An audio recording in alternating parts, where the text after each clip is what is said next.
Somewhere something incredible is still waiting to be known.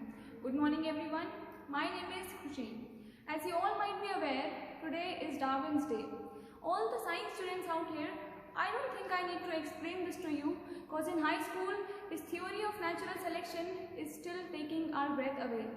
Darwin's Day is a celebration to commemorate the birthday of Charles Darwin on 12 February 1809 every year. The day is used to highlight Darwin's contribution to science and to promote science in general. In recent controversies on evolution, one frequently finds reference to Darwin's theory of evolution as though it were a unitary entity. But in reality, Darwin's theory is a bundle of theories, and it is impossible to discuss Darwinian theory without finding the distinguished components in which it consists. Apart from various theories such as theory of natural selection, branching descent, adaptive radiance and gradualism, Darwin's remarkable impact on biology, cosmology and scientific processes cannot be understated. Now I would like to call some of my friends who can elaborate this topic. So here we are to discuss about one of the great biologists and naturalists, Charles Darwin, for whom the whole day of 12th February is celebrated to commemorate his birth anniversary and his significant role in the field of science and humanity. However, Charles Darwin had given large number of theories, but the theory of natural selection is one of the most important, impressive and the realistic one. Charles Darwin had wrote a book on origin of species in which he introduced his revolutionary theory of natural selection.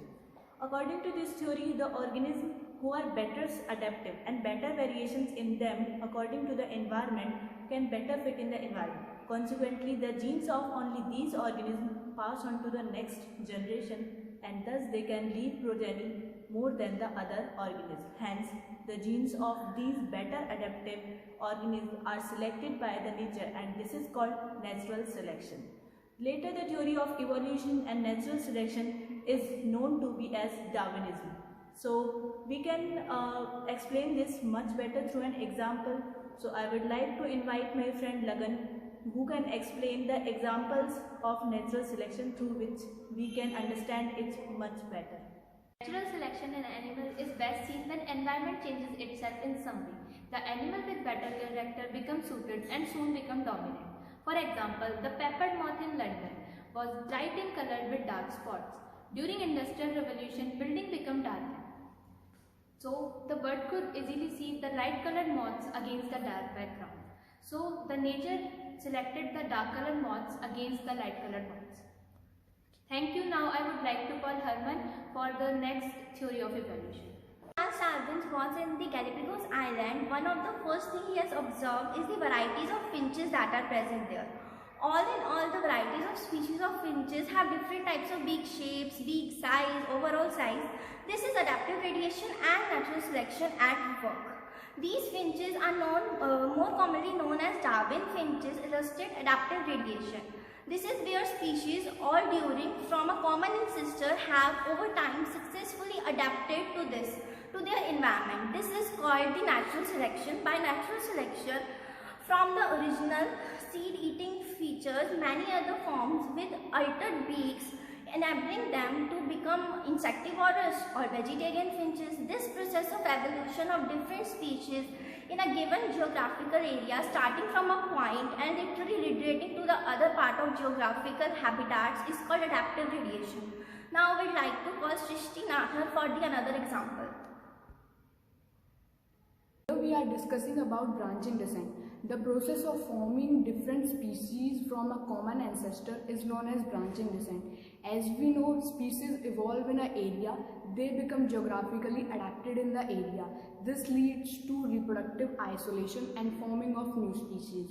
Branching descent refers to adaptive variation seen in species during the course of their evolutionary history. This represents the common inheritance. Other phenomena like genetic drift may also eventuate the following variations, leading to formation of evolution.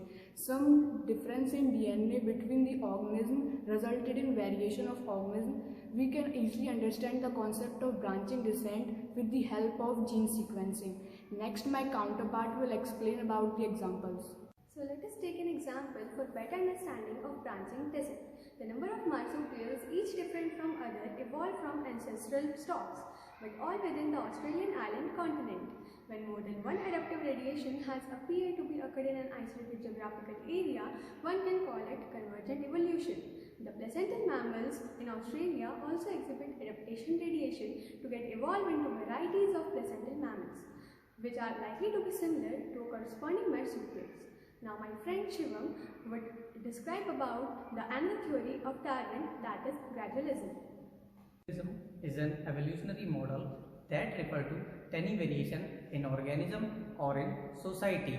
These variations allow them to survive and thrive, resulting in a consistent or slow process leading to change in whole population. Penguin gradualism. Penguin which have thicker coat survive much better, and penguin which have thinner coat survive less better. This is how we can say that Darwin played an important role in the history of science. Thank you.